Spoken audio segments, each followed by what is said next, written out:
감사주일, 맥주절 그러면 또 다른 이름들이 있는 것을 여러 번 여러분들에게 말씀을 드렸습니다. 맥주절에 여러 가지 이름들이 있지만 그 가운데에서 중요한 이름 가운데 하나가 7.7절 혹은 오순절이라고 하는 이름이 있고 또 초실절이라고 하는 이름이 있습니다. 잘 아시는 것처럼 이 오순절이라고 하는 이름은 6월절로부터 시작해서 6월절이 끝난 날로부터 50일 동안을 계수해서 50일째 이 날이 오기 때문에 오순절이라고 하는 이름이 붙었습니다. 그래서 오늘 여러분들 가운데 이 말씀을 오늘 본문 말씀을 보면서 좀 의아하게 생각하시는 분들이 있으리라고 생각을 합니다. 아니, 오늘은 맥주 감사주일인데 왜 목사님이 맥주절과는 관계없는 이상한 본문을 읽었을까라는 생각이 드실 거예요.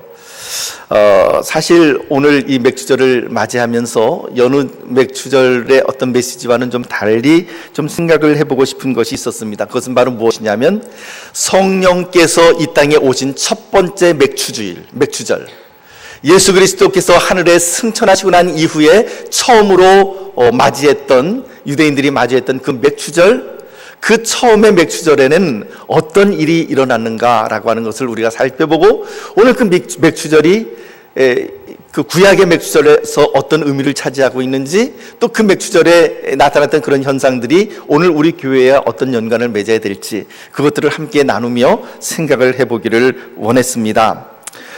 말씀드린 것처럼 6월절이 없으면 맥주절은 있을 수가 없습니다. 왜냐하면 6월절을 기점으로 해서 카운팅을 하기 때문에 그렇습니다. 그러니까 기준점이 없으면 맥주절이라고 하는 것도 있을 수가 없는 것이죠. 어떻게 보면 그래서 6월절과 맥주절은 6월절이 시작이라고 한다면 그 6월절의 시작을 어느 정도 마무리하는 것이 바로 맥주절이다라는 생각이 듭니다. 하나의 패키지로 엮여져 있는 것이죠. 6월절은 이미 우리가 알고 있는 것처럼 출애굽을 기념하는 10번째, 그러니까 장자의 재앙을 통해서 이스라엘 백성들이 출애굽하는 것을 기념하는 바로 그러한 절기가 바로 6월절입니다. 그래서 6월절은 예수님의 십자가를 상징하는 바로 그러한 절기이죠. 반면에 이제 이 오순절이라고 하는 것은 어떤 의미를 가지고 있겠습니까? 오순절은 바로 예수 그리스도의 십자가 사건으로 시작되었던 그 십자가 사건이 이제 어떻게 이스라엘 백성들에게 실질적으로 임하게 되고, 그리고 그 가운데에 어떠한 결과가 나타나게 되는지, 즉 대량 추수를 하는 영적인 대량 추수의 어떤 절기가 바로 오순절이다라고 하는 것을 우리들에게 보여주고 있는 것입니다. 그래서 첫 번째 성령께서 임하셨던 그 맥주절, 그 사건을 다시 생각하면서 진정한 맥주절의 의미는 단순한 보리나 밀의 추수감사 정도가 아니라 그 이상의 의미가 있다는 것을 오늘 우리가 함께 나누기를 원합니다. 사랑하는 성도 여러분, 하나님의 말씀은 능력입니다. 하나님의 말씀은 찌르고 쪼개는 날카로운 검과 같습니다. 그래서 히브리서 4장 12절에서 13절 말씀 보면 이렇게 우리들에게 고백을 합니다. 한번 말씀을 띄워주시겠습니까? 히브리서 4장 12절 13절 말씀 시작. 하나님의 말씀은 살아있고 활력이 있어 좌우의 날선 어떤 검보다도 예리하여 혼과 영과 및 관절과 골수를 찔러 쪼개기까지 하며 또 마음의 생각과 뜻을 판단하나니 13절 지으신 것이 하나도 그 앞에 나타나지 않음이 없고 우리의 결산을 받으실 이의 눈앞에 만물이 벌거벗은 것 같이 드러나느니라. 아멘. 그렇습니다. 하나님의 말씀이 능력이고 하나님의 말씀은 날카로운 칼과 같아서 그 날카로운 칼 앞에 우리들의 심령이 서게 되면, 하나님의 말씀 앞에 우리의 심령이 서면 내 마음 가운데 감출 수 있는 것이 아무것도 없이 모든 것이 다 드러나게 되는 것입니다. 그래서 오순절 성령의 역사가 일어났을 때에 그 날카로운 하나님의 말씀이 그 완악한 유대인들의 심령을 쪼갰을 때에 그들 가운데 나타났던 바로 그 반응이 있었습니다. 그들은 놀라고 일부는 제자들이 세술에 취했다라고 조롱하였습니다. 그런데 그들을 향하여 베드로가 사도가 일어나서 역사상 처음으로 설교를 하게 됩니다. 그것이 바로 2장 14절 이하의 말씀에 나타나는 것이죠. 그 베드로 사도의 설교를 요약하면 이것입니다. 첫째, 너희가 보는 이 사건은 우리가 술에 취해서 하는 것이 아니라 구약의 요엘서에 기록되어 있는 하나님의 말씀이 성취된 사건이다. 곧 17절 말씀 보면 하나님이 말씀하시기를 말세에 내가 내 영을 모든 육체에 부어주리니 너희의 자녀들, 너희의 젊은이들은 환상을 보고 너희의 늙은이들은 꿈을 꾸리라. 그때 내가 명을 내 남종과 여종들에게 부어주리니 그들이 예언할 것이요. 바로 이 요엘서의 말씀이 바로 오늘 너희들이 보는 것처럼 사도들이 예언하고 사도들이 방언하고 사도들이 하나님의 말씀을 전하는 이 사건이 바로 요엘서에서 기록한 그 사건이 일어난 것이다, 실현된 것이다 선포하고 있는 것이죠. 두 번째, 이 성령 사건은 벼랑만 시작되는 것이 아니라 예수 그리스도의 생애와 예수 그리스도의 십자가 사건에 근거한 사건이다. 세 번째, 너희가 십자가에 죽인 이 예수 그리스도께서 부활하셨고 그를 하나님이 주와 그리스도가 되게 하셨다라고 하는 것이 바로 이 베드로 사도의 설교의 요체였습니다. 하나님의 말씀이 성령의 감동으로 선포되는 순간 그 유대인들의 마음 가운데 무엇이 어떤 반응이 일어나게 되었는가? 사도행전 2장 37절 말씀 우리 같이 읽어봅니다. 2장 37절 말씀 시작. 그들이 이 말을 듣고 마음에 찔려 베드로와 다른 사도들에게 물어 이르되 형제들아 우리가 어찌할꼬 하거늘. 하나님의 말씀이 그들에게 임했을 때 제일 먼저 그들에게 임한 반응은 무엇이냐면 마음의 찔림을 받았다. 여러분 기억나시죠? 김관선 목사님이 부흥상의 기간 동안 이 말씀을 가지고 한번 우리와 함께 나눈 적이 있었습니다. 마음의 찔림이 있을 때에 어떤 결과나 어떤 반응이 나타난다고 얘기했나요? 세 가지 반응을 얘기했죠. 첫째는 마음에 찔려서 형제들아 우리가 어찌할꼬, 오늘 본문에 나와 있는 것처럼 회개의 역사로 나가는 그런 방향이 있었는가 하면 또 다른 방향은 마음의 찔림을 받고 어떻게 해요? 이를 갈고 돌을 들고 스데반 집사의 양을 쳐 죽이는 그런 반역의 역사로 나가기도 했고, 또 마음의 찔림을 받았을 때에 너희 가운데 누구든지 죄 없는 자가 돌로 이 여인을 치라 말씀을 한 그 예수님의 말씀을 듣고 어린아이로부터 노인에 이르기까지 하나씩 그 돌을 놔두고 다 돌을 던져두고 다 스스로 돌아가는 그런 역사가 있었다는 것을 부흥의 사경의 기간 동안에 우리들이 함께 나누었습니다. 그렇습니다. 하나님의 말씀에 성령의 감동이 임하게 되면 거기에는 반드시 말씀에 우리 마음의 찔림이 임하게 되는 것이죠. 여러분 종이에 손을 베어본 적이 있습니까? 저는 그런 적이 있는데요. 이 날카로운 종이에 칼도 아니라 종이에 손을 베면은요 그 아픈 것이 칼에 베인 것보다 더 아픕니다. 바로 그런 것처럼 아주 화끈하고 날카롭고 아픈 통증이 그 종이에 베게 되면 일어나게 되는데, 바로 이 유대인들의 마음이 그같이 하나님의 말씀이 임할 때 그들의 마음이 날카롭게 찔리고 화끈하고 아픈 통증이 임했다라고 하는 것입니다. 즉 예수 그리스도의 십자가 사건이 바로 그들의 사건, 나의 사건이요 내가 예수를 십자가에 못 박아 죽였다라고 하는 성령님의 음성이 그들 가운데 임하게 될 때에 그들의 마음 가운데에 아픔이 임했습니다. 하나님의 성령이 내 마음에 임하시고 하나님의 말씀이 내 심령 가운데 임하게 되면 마음의 찔림을 받습니다. 그 마음의 찔릴 뿐만 아니라 그 말씀이 내 심령과 골수를 찔러 쪼갭니다. 내가 무엇이 하나님의 것인지, 무엇이 내 것인지, 무엇이 세상의 것인지, 내 속스러운 생각이 무엇인지, 잡스러운 생각이 무엇인지, 내 음란한 생각이 무엇인지, 그 모든 것들이 날카롭게 하나님의 말씀 앞에 재단되어 나타나게 되는 것입니다. 하나님의 말씀이 진정으로 내게 임하면 숨을 곳이 없습니다. 더 이상 숨기지 못합니다. 사람은요 끊임없이 자기 자신을 숨깁니다. 무엇인가를 숨기려고 합니다. 사람들 앞에서는 수없이 많은 사악한 생각들, 뱀 같은 생각들, 또 때로는 음란한 생각들, 그리고 또한 탐욕스러운 생각들이 내 머릿속을 지나가지만, 내 머릿속에 가득 차 있지만 사람들과 대화할 때는 그 모든 것들을 감춰버립니다. 나이스하게 웃고요, 나이스하게 겸손하게 아주 그럴듯하게 내 자신을 지적으로 매력적으로 겸손하게 포장하는 것이 바로 우리들의 모습입니다. 그러나 여러분, 하나님의 말씀이 임하면 그 말씀 앞에서는 우리가 숨을 곳이 없습니다. 내가 새벽 날개를 치며 바다 저 끝까지 거할다 할지라도 거기에 하나님이 계십니다. 하나님의 말씀이 내 마음을 찌르게 되면 우리는 회개할 수밖에 없습니다. 순식간에 내가 벌거벗은 것처럼 부끄러움과 수치를 느낄 수밖에 없죠. 이것이 바로 말씀의 능력입니다. 사랑하는 성도 여러분, 저는 하나님의 말씀이 여러분들 가운데 임할 때 이런 마음의 찔림이 임하시기를 예수님의 이름으로 축복합니다. 그들의 마음이 찔렸던 이유가 있습니다. 지금까지 예수 그리스도의 십자가 사건은 그들과 아무 상관이 없는 줄 알았습니다. 예수를 십자가에 못 박으라고 외쳤지만 그 예수를 십자가에 못 박아 죽인 것은 하나님의 뜻을 이루어드리는 일이라고 생각을 했고, 또 대제사장들과 서기관들이 그들을 그렇게 가르쳤습니다. 그런데 베드로 사도가 그들에게 설교할 때에 성령께서 그 말씀 가운데 역사하니까 이제 그들의 마음 가운데 흔들림이 일어났습니다. 지금까지 아무런 관계가 없었던 예수 그리스도의 십자가 사건이 바로 내 사건이었구나. 나는 그 예수를 죽인 것은 로마 병정이지 내가 아니라고 생각을 했는데 예수를 십자가에 못 박아 죽이라고 외친 것이 바로 나의 입술이었고 예수를 십자가에 못 박아 죽인 것은 바로 내가 예수를 십자가에 못 박아 죽인 것이구나 라고 하는 찔림이 그들 가운데 있었습니다. 사랑하는 성도 여러분, 그러한 찔림이 임했을 때에 그들 가운데 놀라운 회개의 역사가 나타나게 됩니다. 우리의 문제는 무엇일까요? 오늘 우리의 문제는 적당한 데 있습니다. 세상 사람들이나 심지어는 교회 내에서도 너무 열심히 믿지 말라고 이야기를 합니다. 적당히 믿는 것이 좋다라고 이야기를 합니다. 그러나 여러분, 과연 그럴까요? 그 부분이 바로 문제인 것입니다. 우리가 예수를 적당히 믿고 적당히 세례받고 적당히 예배에 참석하다 보니까 정말 중요한 십자가의 능력을 우리가 체험하지를 못합니다. 우리들 가운데는 선생님들도 계시죠. 우리 선생님들께서도 생각해 보십시오.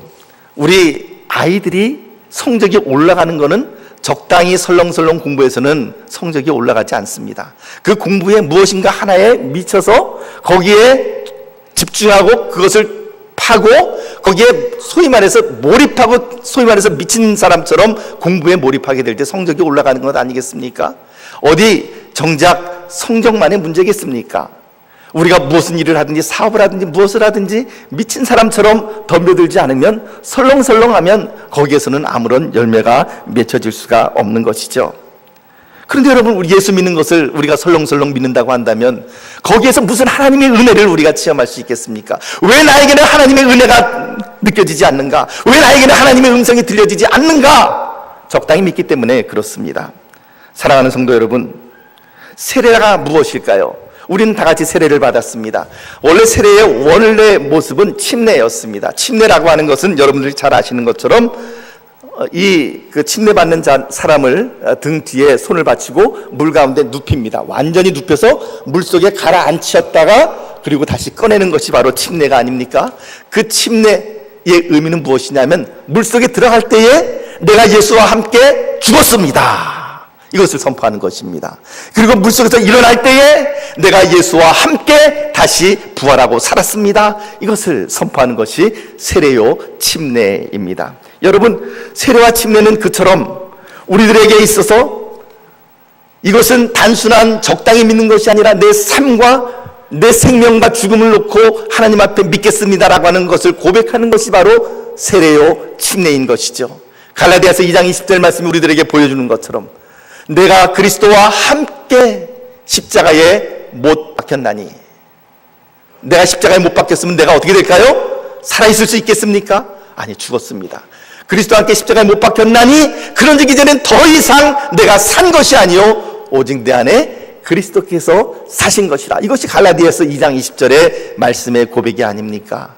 사랑하는 성도 여러분, 오늘 우리의 문제는요, 대충대충 설렁설렁 넘어간다는 데 있는 것입니다. 정말로 설렁설렁 그렇게 믿어서 되는 것일까요? 그렇지 않습니다. 그렇게 설렁설렁 믿으면 설렁설렁 은혜를 받을 수밖에 없습니다. 진정한 십자가의 은혜를 받을 수가 없습니다. 사랑하는 여러분, 적당히 하면 안 됩니다. 적당하면 죽습니다. 예수 그리스도의 십자가를 깊이 체험하십시오. 예수와 함께 죽고 예수와 함께 살아가시기를 주님의 이름으로 축복합니다. 베드로의 설교를 들은 이 유대인들의 마음 가운데 첫 번째는 마음의 찔림이 있었다는 것이고, 두 번째 반응은 무엇이었냐면 우리가 어찌할꼬? 라고 하는 질문을 했다는 것입니다. 오늘 교회의 비극, 오늘 우리 평택 제일교회의 문제는 무엇일까요? 바로 이 어찌할꼬가 실종되었다라고 하는 것입니다. 어찌할꼬라는 말의 의미는 무슨 말입니까? 숨을 곳이 없습니다, 주님. 내가 이제 밑바닥입니다, 주님. 내가 이제 더 이상 어디 도망갈 곳도 없습니다. 이것이 바로 어찌할꼬라고 하는 말의 의미입니다. 돈이 있는 동안은 어찌할꼬를 말하지 않습니다. 돈이 바닥이 나야만 어찌할꼬라고 말을 합니다. 건강이 있는 동안은 어찌할꼬라고 말을 하지 않습니다. 육체가 있는데 어디 가서 뭘 하든 뭘 먹고 살지 못하겠느냐라고 반문을 합니다. 그런데 그런 말을 할 때에 하나님께서 답답해 하시는 겁니다. 하나님께서는 주님, 우리가 어찌해야 되겠습니까? 형제, 우리가 어찌할꼬? 그 말을 고백하는 데까지 나와야 되겠는데 거기까지 안 가니까 자꾸 우리가 갖고 있는 것들을 빼앗고 하는 것이죠. 사랑하는 성도 여러분, 오늘 이 고백이 저와 여러분들에게 동일하게 필요합니다. 우리의 마음 가운데 그러한 고백이 있으니까 주님, 제가 어찌해야 되겠습니까? 주님의 은혜가 없으면 내가 살 수가 없는데 주님, 제가 어찌해야 되겠습니까? 바로 이런 놀라운 어찌할꼬라고 하는 주님 앞에 고백하는 어찌할꼬가 저와 여러분들에게 있게 되기를 축복합니다. 사랑하는 성도 여러분, 우리 안에 심령이 메말랐을 때, 심령이 너무나도 메말라서 거북이 등처럼 우리의 심령이 짝짝 갈라졌을 때, 우리의 심령이 팍팍할 때, 그때 우리는 어찌할꼬를 외쳐야 합니다. 그리고는 단순하게 복잡하게 생각하지 마시고 단순하게 십자가를 붙들어야 합니다. 단순하게 십자가를 고백하며 나가야 합니다. 사랑하는 성도 여러분, 빠지지 않고 예배에 참석하고 열심히 헌금도 하고 열심히 기도도 하지만 내 심령 깊은 곳에 이와 같이 짝짝 말라져 버리고 말았습니다. 내 영혼이 가물어 메마른 땅처럼 되어버리고 말았습니다. 하나님, 내가 어찌해야 합니까? 이것이 바로 오늘 우리들이 고백해야 될 고백의 내용입니다.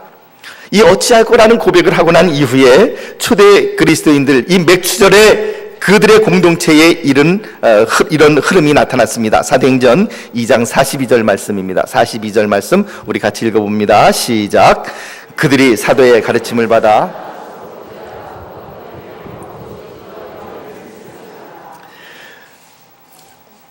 성령께서 임하신 그 첫 번째 맥추절에 유대인 예루살렘 공동체에 임했던 현상이 무엇이었냐면, 첫째는 교제가 있었다. 근데 어떤 교제였느냐? 모여서 세상 이야기를 하는 교제가 아니었습니다. 모여서 요즘 우리 자녀는 아침에 일찍 안 일어나고 난 12시까지 늦잠만 자는데 내가 미치겠습니다, 이런 이야기 하는 것이 아니었습니다. 내 마음대로 내 자식이 안 됩니다, 죽겠습니다, 이런 이야기 하는 것도 아니었습니다.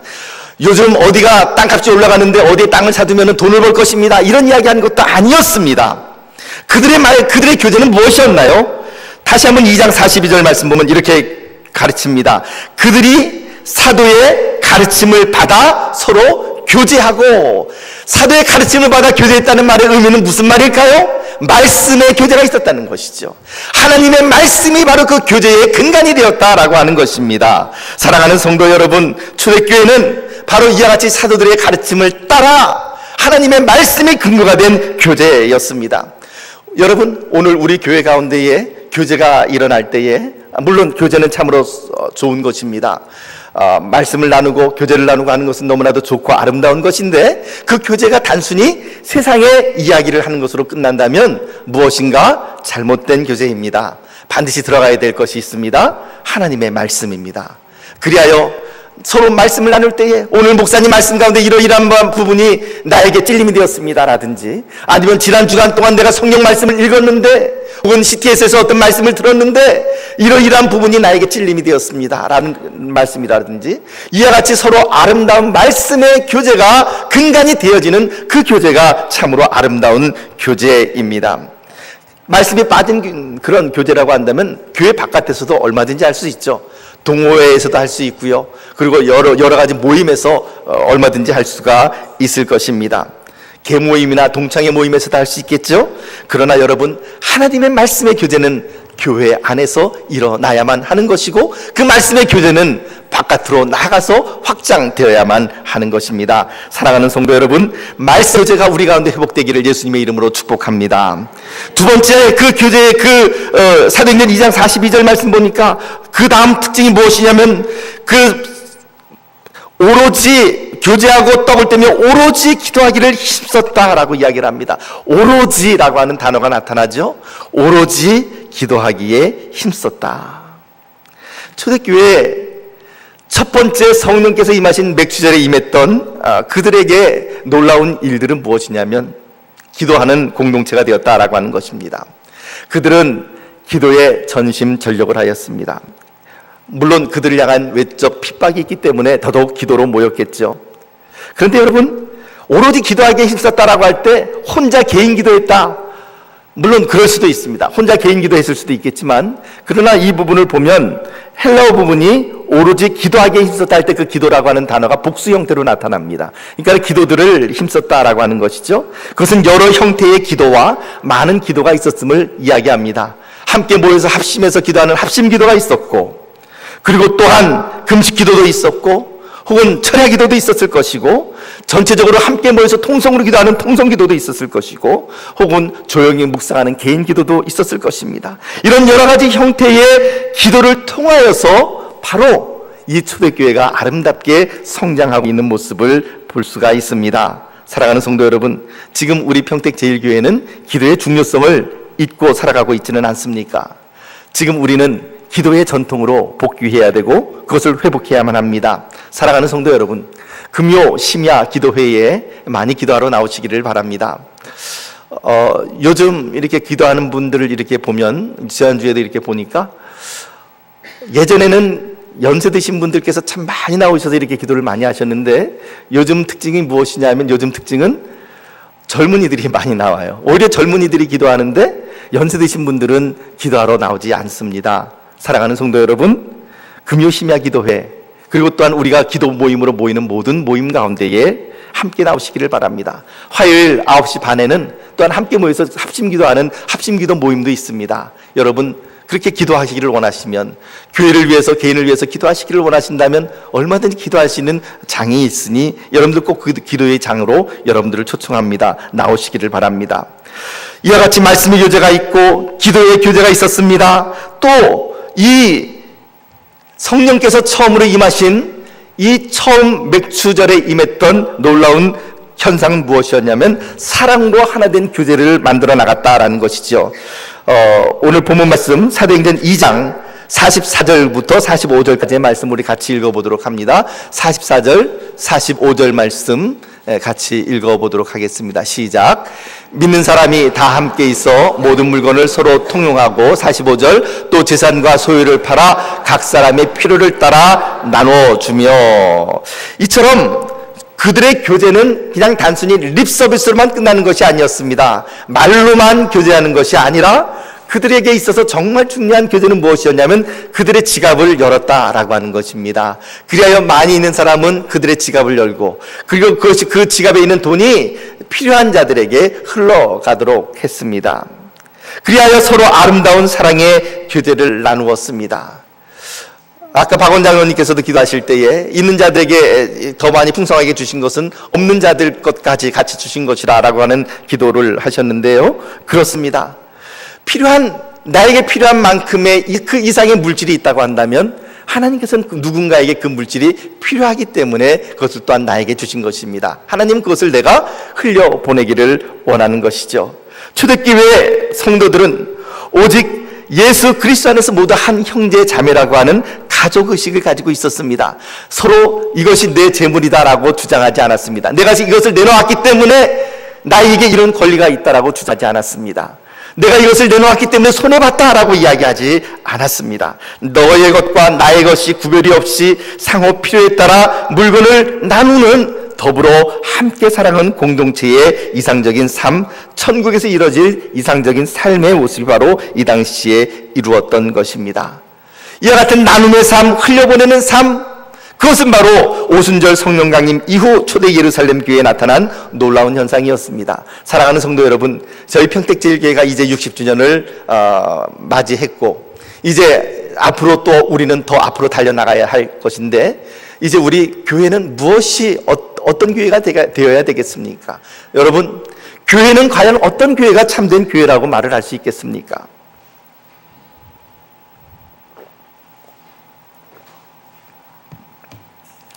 비전동에서도 여러분 이 교회 바깥에 나가서 보시면, 눈을 들어서 이렇게 쭉 주변을 둘러보시면 주변에 참 많은 교회가 있는 것을 보게 되실 것입니다. 평택 시내에도 굉장히 많은 교회가 있고, 서울 시내에도 많은 교회가 있고, 전국적으로 참 많은 교회가 있습니다. 그 많은 교회들이 있는데, 그 어떤 교회가 과연 참된 교회라고 말을 할 수 있겠습니까? 그 어떤 교회가 과연 주님께서 기뻐하시는 교회가 될 것입니까? 저는 단언하기는, 분명히 확신하기는, 교회가 교회다울 수 있는 것은 흘려보낼 때에 교회가 교회다울 수 있는 것입니다. 내 것이라고 주장하지 아니하고 그것을 풀어낼 때에, 흘려보낼 때에, 필요한 곳으로 흘려보낼 때에, 그것이 바로 참된 교회의 모습이고, 따라서 참된 교회는 어떻게 보면 손해보는 교회가 참된 교회의 모습이라 그렇게 생각을 합니다.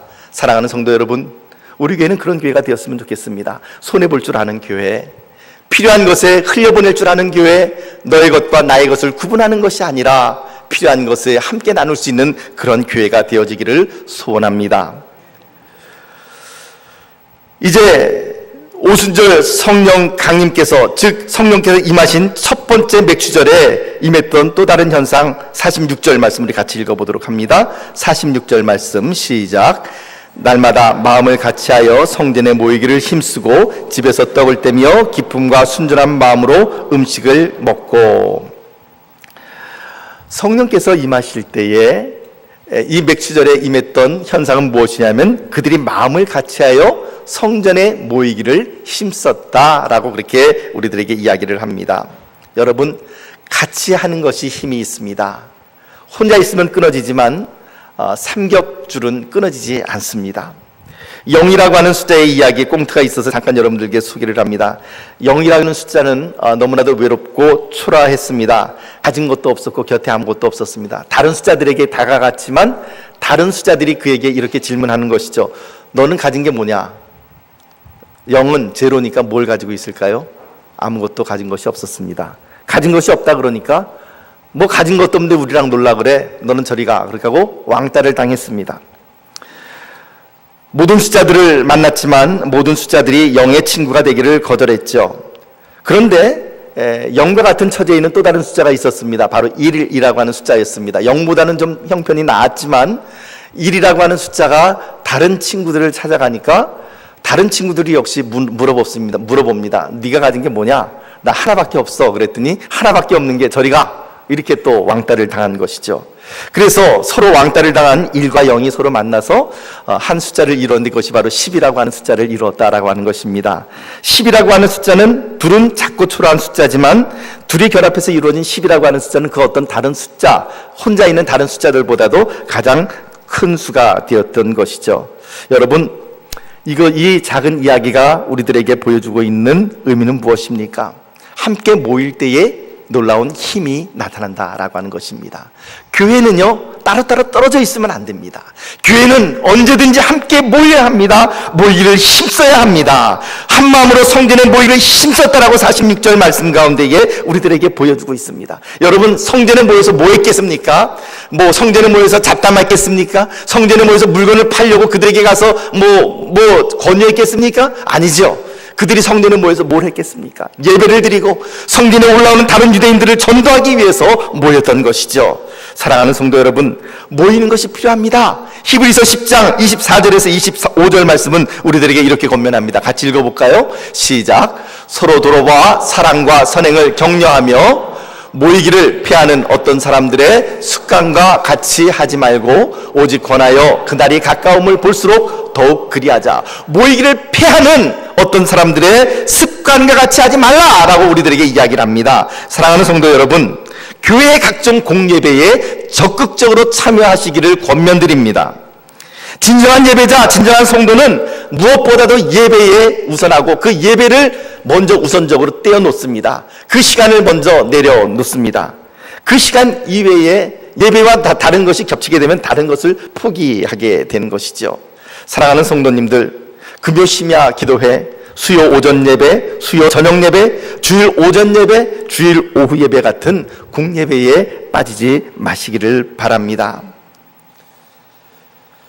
때로 저에게 그런 소리가 들려오는데 이런 이야기가 사실이 아니기를 바랍니다마는 오전 예배를 이렇게 1부, 2부, 3부 예배를 마치고 난 이후에 점심 식사를 나누시고 3, 3, 5, 5 이것저것 이렇게 흩어져서 한담을 나누시는데 나누시다가 오후 예배 시간이 되면 집으로 돌아가신다는 거예요. 그건 제가 그 이야기를 들은 것이 사실이 아니기를 바랍니다. 사랑하는 성도 여러분, 무엇보다도 우리가 예배를 우선해야만 합니다. 혹시 오후 예배를 참석하지 못하실 경우라고 한다면 오전 예배를 마치시고 식사하시고 이렇게 돌아가시는 것이 마땅하지 않겠습니까? 물론 오후 예배도 참석해야 되겠지만 말이죠. 그런데 기껏 계시다가 같이 교제를 나누시다가 오후 예배 시간이 가까이 오니까 집으로 가신다 그러시면 뭔가 그 심령이 병이 난 상태가 아닌가 그런 생각을 합니다. 그뿐만 아니라 혹시 그 오후 예배 시간에도 예배를 드리지 아니하고 다른 곳에 이렇게 모여 있다고 한다면 그것은 하나님께서 결코 기뻐하시지 않은 일입니다. 사랑하는 성도 여러분, 성령께서 임하시게 될 때에 가장 먼저 나타난 것이 뭐라고요? 모이기에 힘썼다라고 하는 것입니다. 이것이 바로 승천 이후에, 예수님의 승천 이후 첫 번째 맥추절, 성령께서 오순절에 임하신 이후에 나타난 첫 번째 맥추절에 임했던 바로 예루살렘 교회의 모습이었습니다. 하나님의 말씀이 임할 때 마음에 찔림을 받았고 어찌할 거를 외치며 회개했고 한마음으로 모였고 기도와 말씀의 교제를 나누었습니다. 그들은 있고 없고를 뛰어넘었습니다. 배우고 못 배우고를 뛰어넘었습니다. 가지고 안 가지고를 뛰어넘었습니다. 배운 사람도 있고 못 배운 사람도 있었지만, 높은 사람도 있고 종도 있었지만 그들은 사랑으로 서로 교제했습니다. 부자는 자신의 여유 있는 것을 가지고 와서 다른 사람들과 함께 나누었습니다. 슬픈 사람을 찾아가며 위로하였습니다. 이와 같이 마음을 같이하여 서로 하나가 되어 모였습니다. 사랑하는 성도 여러분, 숯불은 모일 때에 더 뜨거워지고 물은 모일 때에 커다란 강물을 이루어 나갈 수 있는 것처럼 교회도 함께 할 때에 거기에 놀라운 부흥의 역사가 나타나는 것입니다. 사랑하는 성도 여러분, 성령께서 임하셨던 첫 번째 맥추절, 그 맥추절이 바로 우리 평택제일교회의 맥추절이 되기를 원합니다. 그런 방향으로 나가시지 않겠습니까? 우리 함께 하나님의 말씀을 읽으며 모이며 기도하고 그리고 말씀에 전념하며 그와 같이 서로 내가 가지고 있는 것을 내 것이라고 주장하지 아니하며 필요한 것을 향하여 흘려보낼 줄 아는 놀라운 하나님의 은혜가, 그런 초대교회의 처음 맥추절의 놀라운 은혜가 오늘 저와 여러분들 가운데 임하게 되시기를 다시 한번 예수님의 이름으로 축복합니다. 기도하겠습니다. 하나님 아버지, 말씀으로 인하여 마음에 찔림이 임하게 하시며 우리가 어찌할꼬 외치며 주님 앞에 회개하는 역사가 일어나게 하여 주시옵시며, 말씀과 기도에 전념하며 내가 가지고 있는 것들을 풀어서 함께 나누는 귀한 하나님의 은혜가 우리 평택제일교회 가운데 임하게 하여 주시옵소서. 예수님 이름으로 기도하옵나이다. 아멘.